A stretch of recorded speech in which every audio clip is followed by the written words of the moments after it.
बिस्मिल्लाहिर्रहमानिर्रहीम। अस्सलाम वालेकुम व्यूअर्स, क्या हाल चाल हैं आपके। यूनिक कंप्यूटर कॉलेज की तरफ से आपको खुशामदीद कहते हैं।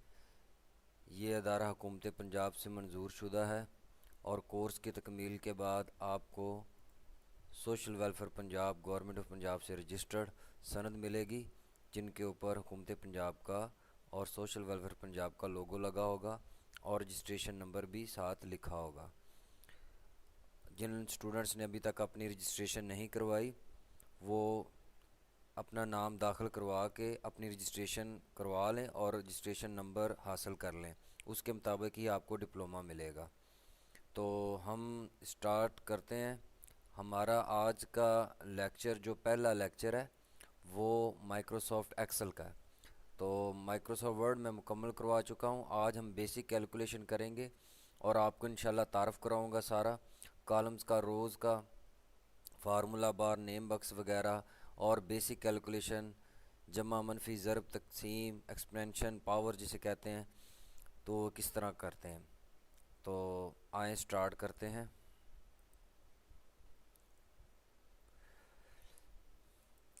इसमें इस तरह है कि सबसे ऊपर वाली टाइटल बार है आपकी, उसके बाद ये स्टार्ट बटन है, उसके बाद मेन्यू बार है।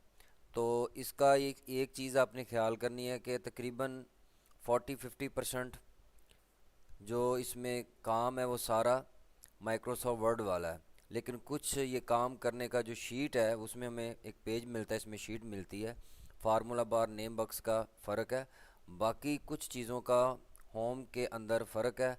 तो तकरीबन 50%, 50-60% माइक्रोसॉफ्ट वर्ड वाला ही काम है। तो माइक्रोसॉफ्ट एक्सेल का लेक्चर लेने से पहले मैं आपको ये बताऊंगा, जिन स्टूडेंट्स ने अभी माइक्रोसॉफ्ट वर्ड के लेक्चर नहीं लिए और अच्छी तरह उसकी प्रैक्टिस नहीं की, तो फिर यहाँ पर भी कुछ ऐसी चीज़ें हैं जो माइक्रोसॉफ्ट वर्ड में, तो उनको मैं रिपीट नहीं करूँगा। तो जो नई चीज़ें सिर्फ वो मैं आपको बताऊँगा। इस तरह फिर टाइम की जो है वो किल्लत होती है। तो हम वक्त ज़ाया किए बगैर स्टार्ट करते हैं। सबसे ऊपर वाली टाइटल बार है, ये स्टार्ट बटन है। उसके बाद ये मेन्यू बार है और मेन्यू बार ये FX फार्मूला बार है। जो भी फार्मूले वगैरह लिखेंगे इसमें शो होंगे। और ये हमारा नेम बक्स है। आपको ये शीट शो हो रही है, इसमें आपको A column, B column, C column, D column, E column और first row, second row, third row, fourth, fifth, ये सारी रोज़ और सेल की सूरत में आपको इस तरह ये सारी शीट दिखने को मिल रही है। तो इसमें इस तरह है कि ये जो शीट है, हमारे पास 3 शीट्स होती हैं, 1, 2 और 3। हम शीट नंबर 1 पर मौजूद हैं और इसमें जिस तरह हम टेबल में काम करते हैं उसी तरह काम करेंगे। तो देखें, बी कॉलम है और थर्ड रो। तो ये सेल मैंने सेलेक्ट किया, ये बी कॉलम में आ रहा है और थर्ड रो में आ रहा है। तो ये इसका एड्रेस जो है नेम बनेगा B3। तो ये सेम, अगर आपने टेबल का लेक्चर नहीं लिया माइक्रोसॉफ्ट वर्ड का, तो वो लेक्चर ज़रूर कर लें इसको करने से पहले, फिर आपको समझने में दुश्वारी नहीं होगी। उसके बाद सी है, ये देखें, सी कॉलम है और 4 कॉलम है, 4 रो है, सॉरी, सी कॉलम और 4th रो। तो ये हमारा सेल बनेगा C4। इसी तरह ये A4, इसी तरह ये देखें B1, ये A कॉलम और 8वीं रो है तो A8 आएगा। इसी तरह ये D5 आ रहा है, D कॉलम है और 5वीं रो है। इसी तरह ये एक इनफरादी सेल है और जब आप सिंगल सेल है और ये सिलेक्ट सेल है और ये जो बाकी हिस्सा है ये नॉन सेलेक्ट है। जब आप माउस का लेफ़्ट क्लिक बटन दबाकर ज़्यादा सेल, एक से ज़्यादा सेल सेलेक्ट करते हैं तो इसे मल्टीपल सिलेक्शन कहते हैं। तो अब इसमें काम करने का तरीकाकार क्या है, ये देखें कि आपने कोई भी फार्मूला लिखने से पहले इसकी शर्त ये है कि बराबर ज़रूर लिखेंगे। जैसे मैं 5 को जमा 5 करता हूँ, तो ये देखिए 5 जमा 5 और बराबर करूँगा, एंटर करूँगा तो आंसर हमारे पास नहीं आएगा। तो मैं थोड़ा सा ये जूम करता हूँ ज़्यादा और साइज़ भी बड़ा कर रहा हूँ ताकि आपको काम आसानी रहे। अच्छा, अब ये देखें तो जैसे ही अगर मैं इज इक्वल टू पहले लिखूँ 5 + 5 करके एंटर करूँगा तो ये देखिए 10 आ जाएगा। 10 के ऊपर क्लिक करेंगे, फार्मूला बार आपको शो कर रहा है कि 5 को 5 में जमा किया गया है और इसका मजमुआ जो है वो 10 है। उसके बाद आप इक्वल टू 20 माइनस 10 लिखेंगे और एंटर। एक चीज़ का ख्याल रखना है आपने कि आपने बराबर पहले डालना। अब ये देखिए ये भी जवाब 10 आया, लेकिन इसके ऊपर क्लिक करें तो फार्मूला बार आपको शो कर रहा है कि 20 में से 10 माइनस हुए। अगर आप डबल क्लिक करेंगे तो ये देखें आपको इस तरीके से ये फार्मूला ओपन कर देगा। तो कोई भी फार्मूला लिखने से पहले आपने इज इक्वल टू लाजमी डालना है।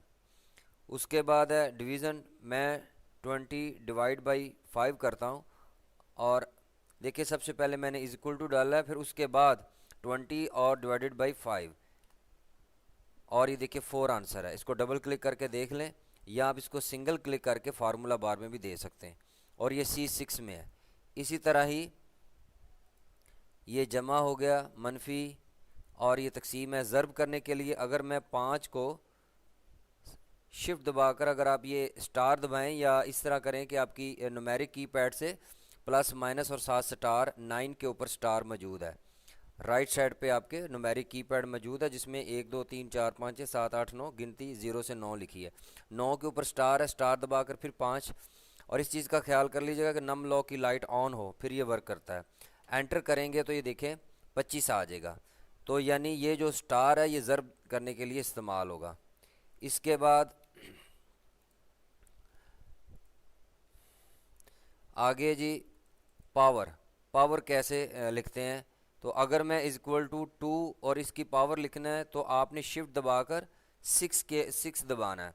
यानी जो आपका अल्फ़ाबेट जो टी है, टी के ऊपर 6 लिखा है, ये दबाएंगे आप तो ये आ जाएगी पावर। शिफ्ट दबाकर आप 6 दबाएंगे तो ये न्यूमेरिक कीपैड से नहीं है, ये आपकी जो ASDF लिखा हुआ है अल्फ़ाबेट्स लिखे हुए हैं उसके Y और T के सेंटर में ऊपर 6 है, तो वो दबाएंगे तो ये कैरेट इस तरह बन जाएगी, इसे कैरेट कहते हैं। और इसकी पावर अगर हम 2 लिखेंगे तो ये 4 आ जाएगी, 2 की पावर 2 4 आ जाएगी। अगर हम इसकी 2 की पावर 3 लिखेंगे तो ये देखें इसी तरह 8 आ जाएगी।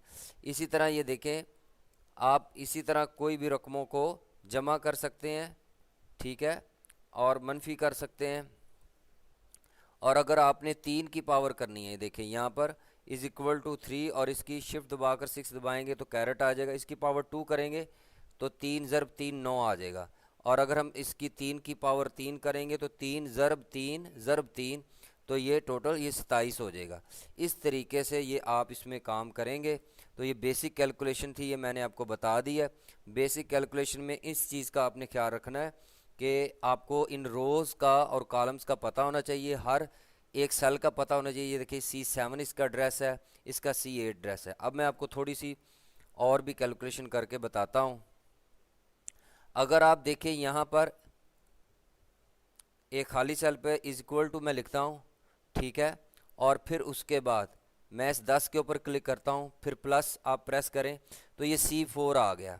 इसी तरह ही 15 के ऊपर स्लैब माउस का सिर्फ लेफ्ट क्लिक बटन दबाना आपने, फिर प्लस, फिर माउस का लेफ्ट क्लिक बटन 4 के ऊपर तो C6, इसी तरह प्लस, और फिर 25 के ऊपर क्लिक करें, फिर प्लस का साइन 8 के ऊपर।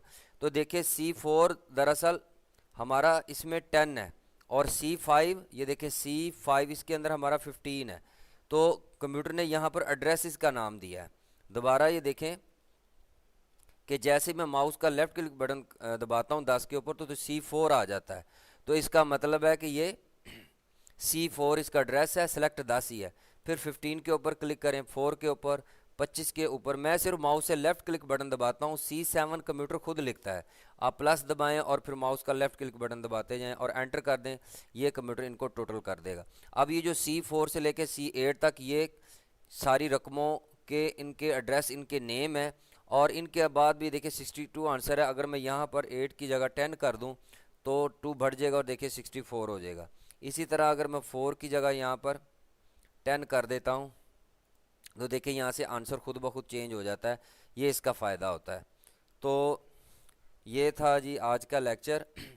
तो इसमें आपने जमा, मनफी, ज़रब, तकसीम और एक्सपेंशन और ये मल्टीपल, ये जो प्लस का ये मैंने आपको बताया, ये नेम बॉक्स है और इनके नाम वगैरह।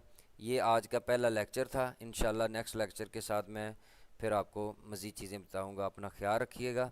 अल्लाह हाफिज़।